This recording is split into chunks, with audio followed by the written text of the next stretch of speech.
Realmente para mí es un alto honor estar aquí, presente en este tradicional evento de tanta importancia, para comentarles un poco de, como bien decía el presidente Auchalja, un poco sobre lo que es el Ministerio de Vivienda y Ordenamiento Territorial. ¿Qué es el techo? El techo es el lugar donde vivir y ha sido siempre una de las grandes necesidades, de las grandes preocupaciones que ha tenido el ser humano. El techo propio es el anhelo de tantos uruguayos que muchas veces piensan que es algo realmente inaccesible, pero que es posible. En esta oportunidad justamente vamos a estar hablando de Uruguay y de las políticas de vivienda desarrolladas en este periodo, en estos prácticamente 24 meses que estamos al frente de esta cartera. Quiero antes sí agradecer profundamente a la ADM, en el nombre de Jorge Auchalja y a todas sus directivas, por permitirme justamente estar hablando hoy con ustedes sobre estas políticas de vivienda. La vivienda es una edificación cuya principal función es ofrecer refugio y habitación a las personas, protegiendo las inclemencias climáticas y de otras amenazas. La vivienda, el derecho de la vivienda, está consagrada en diría yo que es uno de los derechos humanos fundamentales, que está consagrada justamente en nuestra principal Carta Magna, en la Constitución de la República, en su artículo 45. Como bien dice, todo habitante de la República tiene el goce de la vivienda decorosa. La ley propenderá a asegurar la vivienda higiénica y económica, facilitando su adquisición y estimulando la inversión de capitales privados para ese fin. Aquí, obviamente, hay un plano ideal, un plano que ojalá cada habitante de esta república pueda tener su casa. Debería ser una disposición para cada uno, pero eso dista mucho de llegar.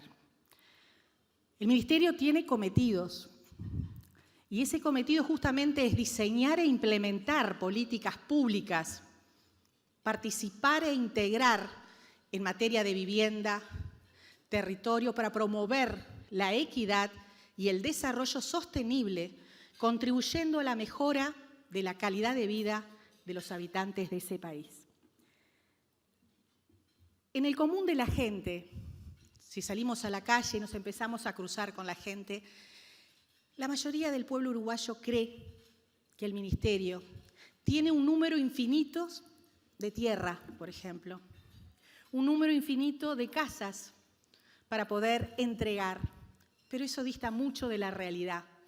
El Ministerio lo que hace, como bien dije en el cometido, es realizar, diseñar e implementar esas políticas públicas de vivienda. Y después nuestros brazos ejecutores son los que van a hacer posible eso. Y digo esto porque ha habido casos que nos ha demostrado que justamente esa es el común conocimiento que tienen las personas. Nosotros asumimos este 1 de marzo del 2020 con un bagaje de proyectos, de iniciativas, y el 1 de marzo nos vimos enfrentados a una realidad que significaba 60.000, 70.000 déficit habitacional de vivienda, en la cual teníamos el número de asentamientos más grande en la historia, 600, 650 asentamientos a lo largo y ancho del país, como nunca antes. Y lamentablemente, después de mucho viento a favor, dinero que entró en el Uruguay como nunca, pero lamentablemente la prioridad no fue las viviendas y sobre todo para el sector de los deciles más bajos, de los más frágiles. Aparte de eso, solamente 13 días estábamos declarando la emergencia sanitaria. Llegó al Uruguay el COVID-19. Y obviamente tuvimos que ayornarnos, actualizarnos para esa realidad. Por ejemplo, el Ministerio estuvo con el 85% del funcionario en teletrabajo. No estábamos preparados. No creo ni el Ministerio ni el Uruguay, y yo creo que las empresas que ustedes representan tampoco, pero hubo que actualizarse. Pero teniendo en cuenta que en el Ministerio la construcción no se puede hacer en teletrabajo. Entonces, vaya si fue algo que realmente nos afectó y tuvimos que salir a enfrentarlo. Pero si todo esto fuera poco, el 1 de marzo, la administración anterior nos había dejado el 40% del presupuesto comprometido solamente en 2 meses, enero y febrero, el 40%. Y nos informaban los técnicos del Ministerio, que prácticamente más del 80% del presupuesto quinquenal ya estaba comprometido. Y ante esa realidad hubo que poner mucho pienso, mucha imaginación. Además, teniendo en cuenta que otro de los factores para la falta de la vivienda era el costo del metro cuadrado. A pocos meses de estar al frente de esta cartera, nos llega un informe de la Auditoría Interna de la Nación. En ella claramente establecía que el valor del metro cuadrado rondaba de $2.200, $2.400 el metro cuadrado de la vivienda social. Yo creo que aquí todos los que estamos presentes coincidimos que dista mucho ese precio de lo que consideramos una vivienda social para que la población tenga acceso a esa vivienda. Perdón. Algunos de factores, obviamente, la mano de obra, los aportes, la carga tributaria, los aportes de BPS, que sabemos que influyen muchísimo en el valor del metro cuadrado. Insumos que muchas veces tenemos que traer del extranjero, por lo tanto con otra moneda, con otros intereses, entre otras muchos factores. Eso es un poco esa realidad con que recibimos este ministerio. Yo diría, comparándolo un poco con nuestra idiosincrasia, recibimos un ministerio como un gran campo que había que limpiarlo. Estaba sucio, con maleza, con espinillo. Hubo que limpiarlo, hubo que realmente ararlo para poder poner nuestra semilla y hoy poder estar cosechando lo que vinimos trabajando en estos 24 meses. Contado todo esto, ese marco real que vivió el Uruguay, que vivió el mundo entero, es que tomamos una serie de medidas. ¿Qué hicimos? Generamos políticas de expansión en la construcción. Realmente eso era lo que entendíamos que había que hacer, una gran fuerza en ese sentido. Otra de las medidas, y creo que fue una de las fundamentales medidas que hemos tomado a pocos meses, al mes de estar al frente, es la modificación del decreto reglamentario de la Ley de Vivienda Promovida, la Ley 18.795. Otro de los incentivos que pusimos, sistemas constructivos no tradicionales. Teníamos que bajar el valor del metro cuadrado. No podíamos seguir con esos precios y apostamos a los sistemas constructivos no tradicionales, creando una herramienta de flexibilización como es el CIR. También trabajamos en la madera y creamos una hoja de ruta de la madera para la construcción de vivienda social. Pero sobre todo también unificar criterios del Ministerio, pero transversalmente con todo el sistema público de vivienda. Nosotros dijimos, y me habrán oído muchas veces decir, que lo que estaba bien en el Ministerio iba a seguir, que lo que se podía mejorar lo íbamos a mejorar. Un caso típico es el Juntos, que en igual periodo, a pesar de todo esto que estemos diciendo, a pesar inclusive de la licencia de la construcción por el COVID, pudimos hacer el 15% más de soluciones habitacionales. Y si eso era poco, pudimos hacerlo con una mejor calidad, porque hicimos con mejor metraje, con mejor terminación, con convenios con UTE, por ejemplo, para poder hacerlo con un convenio para el termoform, para agua caliente. Y, obviamente, queríamos poner nuestra impronta. ¿Y qué es nuestra impronta? Bueno, 2 planes para mí fundamentales en esta administración. El plan Avanzar y el plan Sueños en Obra. Todos ellos englobados en este Entre Todos. Acabamos de decir que a pocos meses, en abril, hicimos esa modificación del decreto reglamentario que va a 3 objetivos principales. El primero, y creo que es fundamental para la política nacional, para los integrantes de este gobierno de coalición, que es la política de generar empleos. Generar empleos. Nosotros recibimos a diciembre del 2019 prácticamente un 10% de desempleo. Hoy día, después de esta pospandemia, hemos venido recuperándonos y hoy estamos en un 7,5, 7,7%. Otro de los factores, evidentemente, era la reactivación económica. Sabemos lo que significa la construcción, ese gran motor de la economía, porque no solamente mueve la construcción, sino todos esos círculos concéntricos que están en torno de la construcción.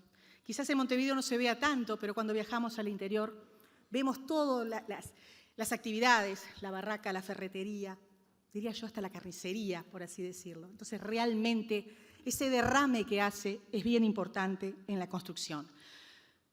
Por ejemplo, un número histórico de obreros es 40.000 obreros en la construcción.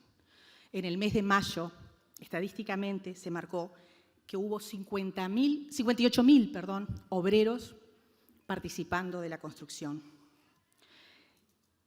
Y por último, la flexibilización del acceso a la vivienda, sobre todo de la clase media, media baja y baja. En esas recorridas que hacemos permanentemente antes de asumir, en plena campaña y ahora, veíamos que había una franja de la población, una franja bien importante, que no tenía acceso a la vivienda, que el brazo del Estado no les daba el camino para poder acceder a esa vivienda, porque habían programas que no podían calificar, una Agencia Nacional de Vivienda, un banco hipotecario, o deciles muy bajos que estaban para otros planes, como el programa de mejoramiento de barrios, como el Juntos. Entonces, hubo que también pensar en ellos. Evidentemente los números marcan que esta modificación del decreto reglamentario de esta ley promovida, la ley 18.795, tuvo sus frutos y fue notorio. En el año 2021, muchas gracias. En el año 2021, al cierre del 2021, tuvimos un récord histórico con más de 230 proyectos, lo que equivale a decir 7.343 unidades. Al día de hoy existen 316 proyectos, lo que equivale a 9.342. Esa es la consecuencia de esa modificación. Estamos realizando esos planes a medida, diría yo, para alcanzar, como les decía, a los clase media, media trabajadora, media baja y baja. ¿Qué más hicimos? Este ministerio está abierto a todos los sistemas, los tradicionales y los sistemas constructivos no tradicionales, como puede ser el wood framing, el steel framing, entre otros. ¿Por qué? Porque las viviendas las necesitamos no dentro de 2 años, no dentro de 3, lo necesitamos desde ayer. Y creo que los sistemas constructivos, evidentemente, son mucho más rápidos, económicos, seguros y confortables. Más allá que también son amigables al ambiente. Y para eso vinimos trabajando para crear un nuevo sistema para poder tener acceso con el Estado, a construir con el Estado. Y eso justamente fue otro de las obras que venimos haciendo con todo el Ministerio, que fue el CIR.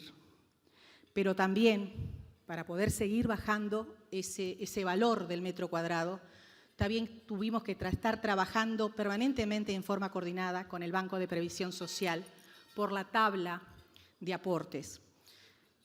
Tenemos que tener un aporte diferencial para los sistemas constructivos no tradicionales, porque en definitiva hay muchas veces que se pueden estar trabajando en forma conjunta.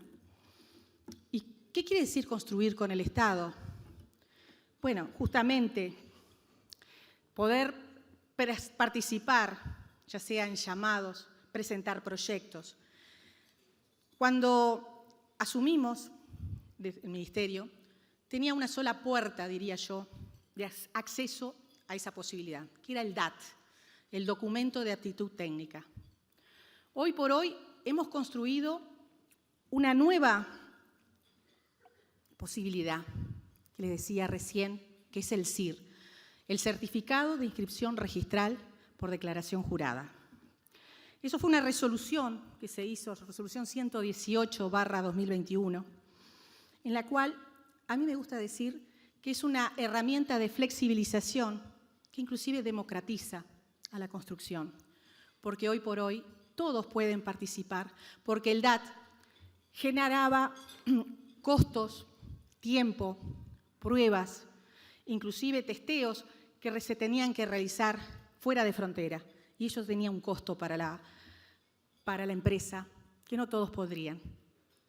Hoy, el CIR, y para visualmente entenderlo, muchos estudiantes van a estudiar al extranjero, estudian arquitectura, y vienen al Uruguay y revalidan su título y es arquitecto en el Uruguay. ¿Por qué una empresa que tiene un sistema constructivo no tradicional, que tiene ya todos los estudios, estos que mencionaba, de laboratorio, de testeos, de pruebas, pueda venir al Uruguay, presentarse en el Ministerio y darles un certificado de inscripción registral y poder estar trabajando con el Ministerio? Bueno, eso es lo que quisimos hacer y eso es lo que se está trabajando. Y hoy por hoy tenemos un número importante del CIR. Hemos generado permanentemente participación y colaboración público-privado, academias, laboratorios, sociedades, y hemos inclusive buscado experiencia internacional. Nos asombró, hace pocos días estuvimos, el mes pasado, estuvimos en São Paulo en un encuentro de steel framing y sistemas no tradicionales. Y nos llamó la atención que países que participaban como Argentina, Paraguay, Colombia, que estaban mirando al Uruguay por sus políticas justamente de vivienda en temas de construcción no tradicional. Había de ejemplo, en este cuadro que quiero compartir con ustedes, son las empresas que están ya registradas con CIR. Desde febrero del 2021 a hoy ya hay 12 empresas que están participando en el CIR. El DAT, ya con muchos años, existen solamente 7 empresas en la actualidad que están vigentes para poder actuar. Algo que creo que es importante, no es que se haya sustituido el CIR por el DAT. Acá son 2 vías que la empresa tiene la opción de elegir por un camino o por el otro. Dentro de los sistemas constructivos, acá es un ejemplo que queremos poner, que es el proyecto de hormigón celular curado en autoclave. Esto es una obra recién inaugurada que fue a través de uno de los brazos ejecutores, MEVIR, el Movimiento de Erradicación de Vivienda Insalubre Rural, un joven programa de 55 años, maravilloso, que realmente estamos trabajando muy bien con MEVIR, en la cual aquí, notorio, se hizo una reducción de tiempo de ejecución de un 30%, además de una reducción de desperdicio de materiales. Esto se hizo en el departamento de Florida. Hoy por hoy, MEVIR, además del sistema tradicional que nos tiene acostumbrado a ver sus horneros, también ha incorporado el hormigón celular como parte de sus sistemas. Pero no es el único. Yo les decía que el Ministerio estaba abierto a todos los sistemas constructivos. Y a pesar de ser un sistema muy antiguo, de varios siglos para atrás, y que hoy existen, por ejemplo, en Japón, templos de madera, en Suecia, en Noruega, se considera un sistema no tradicional.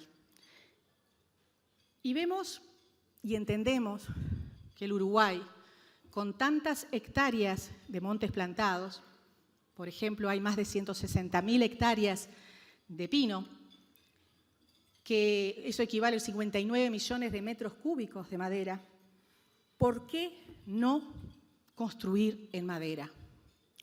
Mantuvimos una serie de intercambios, de conversaciones con empresas, tanto de Tacuarembó como de Paysandú.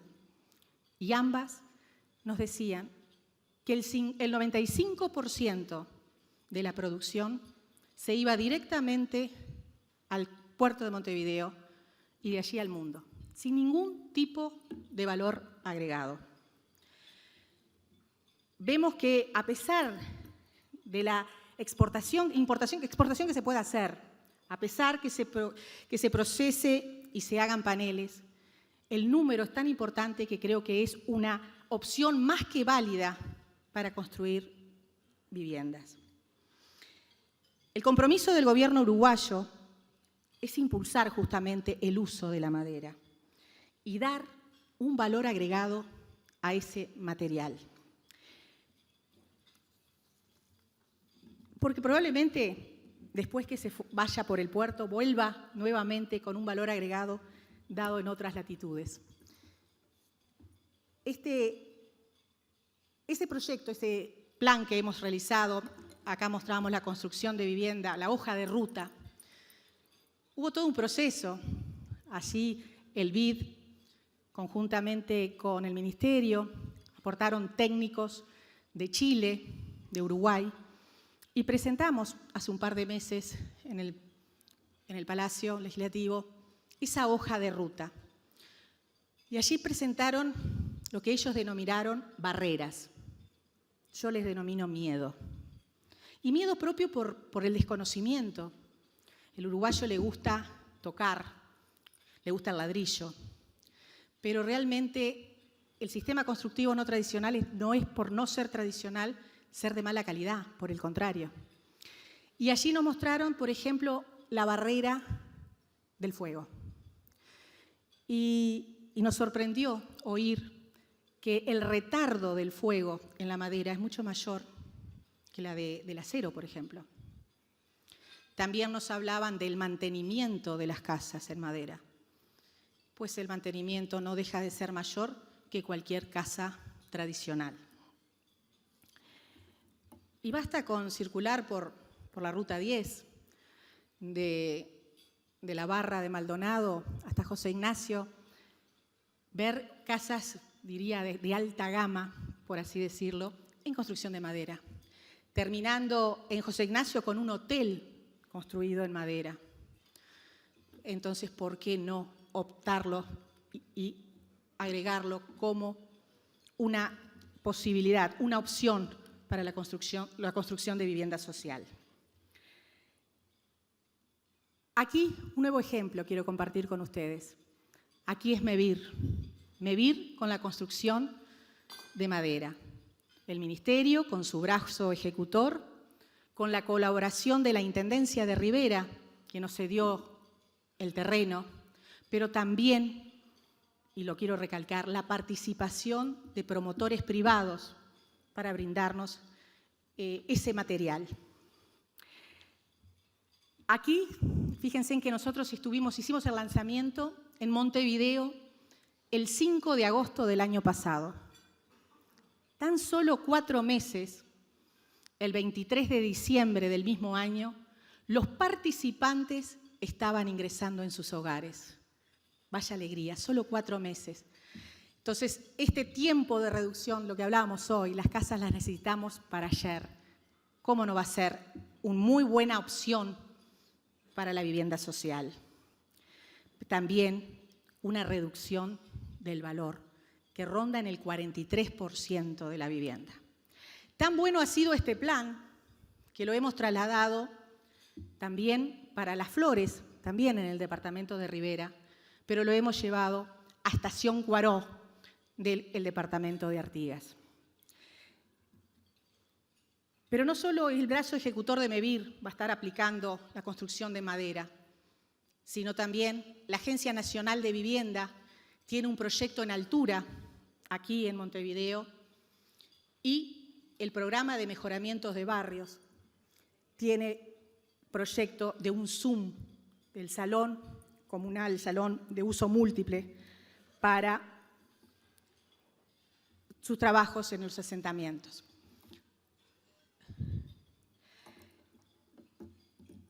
Aquí, el sistema público de vivienda. Hemos venido trabajando en forma coordinada y transversal. Lamentablemente, algo que parece tan necesario, tan común, en periodos anteriores no se veía ese diálogo, esa comunicación permanente con nuestros brazos ejecutores.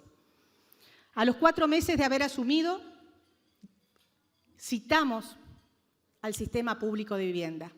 Y ahí pueden ver a BPS. Si bien no integra el sistema público, sentimos la necesidad de involucrarlo, de traerlo a sentarse en la mesa del sistema público. Porque como decía recientemente, no solo por esa tabla para trabajar en el cálculo de los aportes, sino no nos podemos olvidar de otro de los programas que tiene el Ministerio fundamental, que es la vivienda para pasivos. Entonces, en esa forma coordinada, en la búsqueda exclusivamente de optimizar recursos, llámese económicos, humanos, tiempo, gestión, know-how, para poder buscar esas soluciones y no transferirnos entre nosotros, no pisarnos entre nosotros. Y realmente creo que fue fundamental, porque presentamos ese master plan que le llamamos Entre Todos. Ese master plan que es buscar un punto objetivo, una situación concreta, y allí aterrizar el Ministerio con todos sus programas, con todos, pero también el sistema público de vivienda para dar respuesta a esta situación. Y como le decía, algo que parece tan sencillo, lamentablemente en muchas administraciones ni siquiera el diálogo tenían. También vamos a estar trabajando, les decía, con la vinculación de privados, como tal lo establece la Constitución, el artículo 45 infine. Y aquí es un ejemplo. Aquí es el Sistema Modular Habitacional. Es una empresa privada, la cual donan 500 módulos habitacionales, en la cual se van a transformar en 100 viviendas permanentes, lo cual está produciendo una reducción del costo del 50%, pero además una reducción de tiempo en dar esa respuesta de un 15 a un 30%. Estos módulos habitacionales van a estar instalados en el departamento de Durazno y en el departamento de Tacuarembó. 50 y 50 avanzar. Pero no solamente nos quedamos ahí. Recién estábamos hablando que en este master plan teníamos 2 planes, 2 programas bien importantes que para mí me parece lo más importante de todo esto lo que venimos hablando. El plan Avanzar. Este plan Avanzar, que lo venimos trabajando hace mucho tiempo, lo queremos poner como política nacional para el tratamiento de los asentamientos irregulares. El tema de los asentamientos irregulares no es un tema fácil de trabajarlo. ¿Por qué? Porque está la población, hay que trabajar con la población. Está en la idiosincrasia de la gente. Existen realidades muy diferentes. No hay un asentamiento igual que otro. No podemos comparar un asentamiento de Tacuarembó o de Artigas con uno que estuve la semana pasada en Rocha, junto a la laguna de Rocha, metros del océano, o una realidad de un asentamiento en Soriano, con la barranca del río Uruguay. Hay asentamientos en terrenos contaminados, hay asentamientos en terrenos inundables. Es un tema muy sensible, muy sensible. Y a este gobierno, a esta coalición republicana, a este gobierno nacional, no es ajeno. No queremos dejar a nadie al costado del camino. Queremos ir a apoyarlos. Y para eso se fue paso a paso. Se creó a través de la Ley de Urgente Consideración una nueva dirección en el Ministerio, la Dirección Nacional de Integración Social Urbana. Posteriormente se firmó un convenio con INE porque había que hacer un prerelevamiento. Acá ténganse en cuenta que hay, diría yo, 3 tipos de asentamiento. 40 asentamientos que venimos trabajando con el plan quinquenal. 20 asentamientos que tenía algún tipo de estudio, ya sea de la familia, ya sea del tipo de tierra, pero estaban en stand-by. No iban a entrar en este quinquenio. Y 60 asentamientos nuevos. Ahí se conforma los 120 asentamientos que fue presentado. Este lanzamiento se realizó el 13 de mayo del año 2022. Lanzamiento que, bueno, fue bien importante, porque creo que justamente demuestra esa importancia que le estoy diciendo, esa importancia que tiene para este gobierno, en la cual se hizo presente no solamente el señor presidente de la República, sino estaba el gabinete en pleno y estaban los 19 intendentes.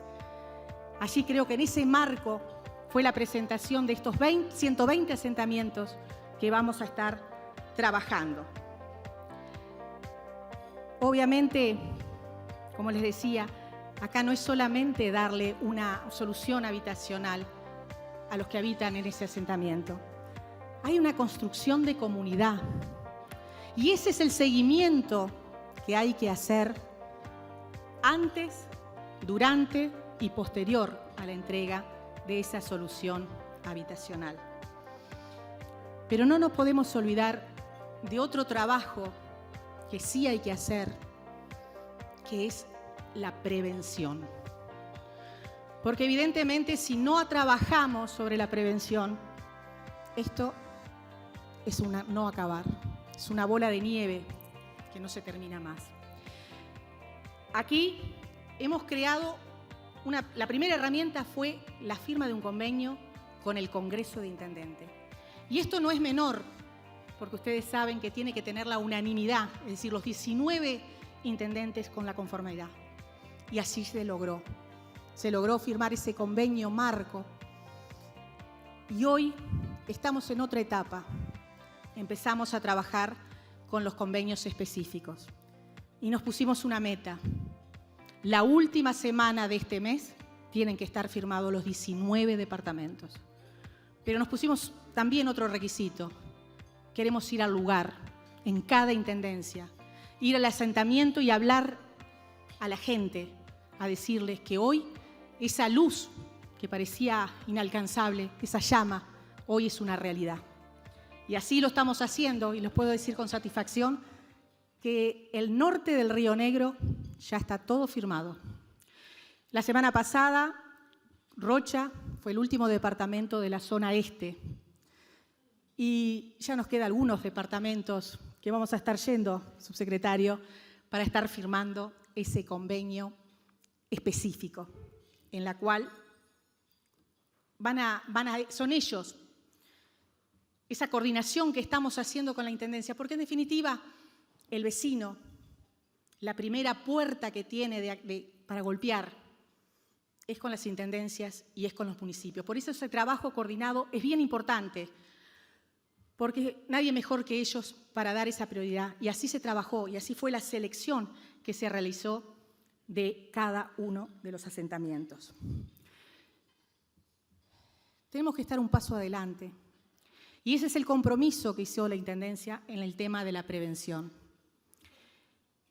La Ley de Ordenamiento Territorial es muy clara. En su artículo 69 establece quién tiene la competencia de esa policía territorial.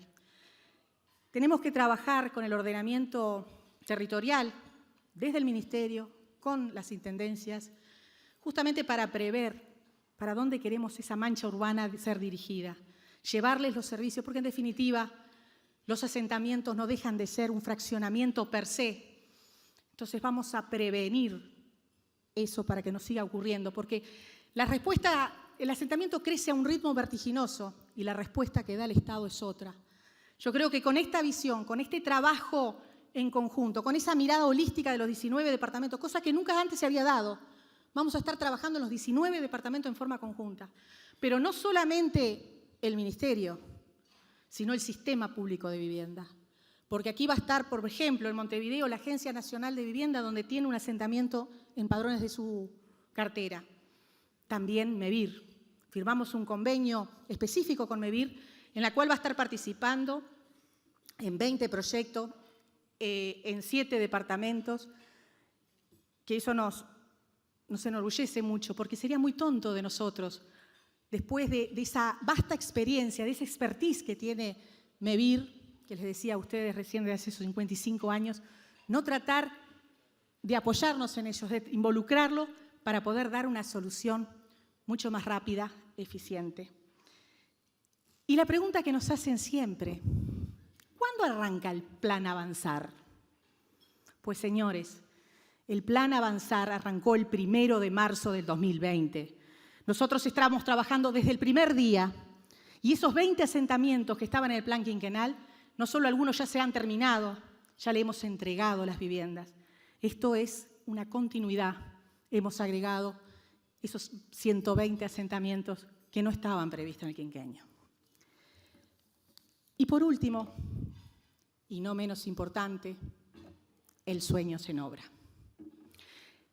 Como les decía, en esas recorridas veíamos que había una clase, la clase media trabajadora, que no podía acceder a la vivienda. Entonces, en ese pienso, en ese trabajo con todos los técnicos del Ministerio, porque acá hay un trabajo en equipo, acá todos estamos empujando, vimos la posibilidad de crear un fideicomiso que fue aprobado por la Ley de Presupuesto. Hoy existe un SIGA, un sistema de garantía específico para todos los proyectos presentados en el Entretodo. El decreto 59/022 del 7 de febrero del 2022 habilita justamente a poder construir público y privado, en la cual hay escalas y queremos fomentar a la pequeña y mediana empresa, sobre todo del interior del país, para que puedan dar esa respuesta. Acá existía, como les nombré recién, la Ley de Vivienda Promovida, una ley muy buena, pero lamentablemente no llegaba a la gente. Estaba acá en la costa. El 79% de los proyectos es en Montevideo, el 7% en Canelones, el 7% en Maldonado y el resto, el otro 7%, en todo el Uruguay. Y hay 9 departamentos que no hay un solo proyecto de vivienda promovida. Rivera, Tacuarembó. Entonces, con esto buscamos justamente todo lo bueno que tiene esta ley de vivienda promovida, pero agregarle ese apoyo a las pequeñas para involucrar a ese interior profundo. Y allí trabajamos también con el Congreso de Intendentes por el saneamiento. Tratar de dar respuesta a través de saneamiento alternativo, entre otras medidas.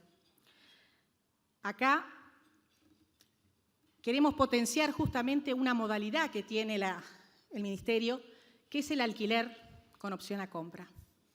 Hoy sabemos que es casi imposible el ahorro previo, ese ahorro de capital, de entrega inicial para poder comprar una vivienda, sobre todo para jóvenes que quieren independizarse, jóvenes que comienzan recién su vida familiar. Hoy día no tenemos a nuestros padres, a nuestros abuelos que nos apoyan. Entonces creo que esta modalidad va a ser bien importante para lograr ese sueño del techo propio. Allí se comienza a alquilar por 5 años y después por 20 o 25 años seguir pagando, pero ya no un alquiler, sino la cuota de tu techo propio. Si esto fuera poco, también vamos a estar apoyando con una cuota, con una contribución económica no reembolsable, para no confundir con el subsidio de que sí se está dando y se continúa dando hasta el 100% en otros programas, una contribución económica de hasta un 30%, lo que va a permitir que la cuota sea una cuota real y posible, una cuota que va a permitir seguir pagando y no que el año que viene o cada 2 años se dispare y no pueda mantener mi hogar. Fíjense en que este Sueños en Obra, que vamos a hacer el lanzamiento, y ya aprovecho para invitarlos, el próximo agosto. Ya hoy hay inscrito varias empresas en la cual van a estar ya 1000 unidades inclusive antes del lanzamiento. Vaya si eso nos convence que esto realmente es reflejo de una necesidad que había, tanto para los promotores, para las empresas, como también para la necesidad de la gente. En suma, esto ha sido un trabajo arduo, un trabajo que, como dije, hemos venido trabajando todo el equipo del Ministerio. Hemos querido tener un ministerio de puertas abiertas, un ministerio donde pueda ser un punto de convergencia entre privados, entre la gente. Hemos tenido que ayornar la normativa para estar apoyando a las tendencias que el mundo de hoy nos va llevando. Ese futuro es el trabajo que venimos desarrollando para que sea el presente de la construcción del Uruguay de hoy. Y por último, aprovecho esta oportunidad que me brinda ADM para invitarlos a todos ustedes a la primera exposición de sistemas constructivos no tradicionales en el Uruguay, que se va a realizar en el mes de noviembre. Creo que va a ser una importante demostración para aquello que yo decía de que el uruguayo quiere ver, golpear y tocar. Creo que, como decía, el mundo se va cambiando, no deja la construcción tradicional, pero hay una nueva opción. Aquí realmente lo que tenemos que vencer, y yo diría que es lo más difícil, es ese prejuicio que tiene la gente por lo nuevo, por el sistema tradicional. Así que será un placer contar con la presencia de todos ustedes en esta exposición Ecoedifica en el mes de noviembre. Y aquí les dejo algunos links para quienes se quieran acercar al Ministerio, que quieran invertir con el Ministerio. Aquí en estos links de las páginas web tienen toda la información y obviamente, como les dije, es un ministerio de puertas abiertas, así que nos pueden comunicar que vamos a estar a las órdenes para atender todas sus inquietudes. Muchísimas gracias por su atención.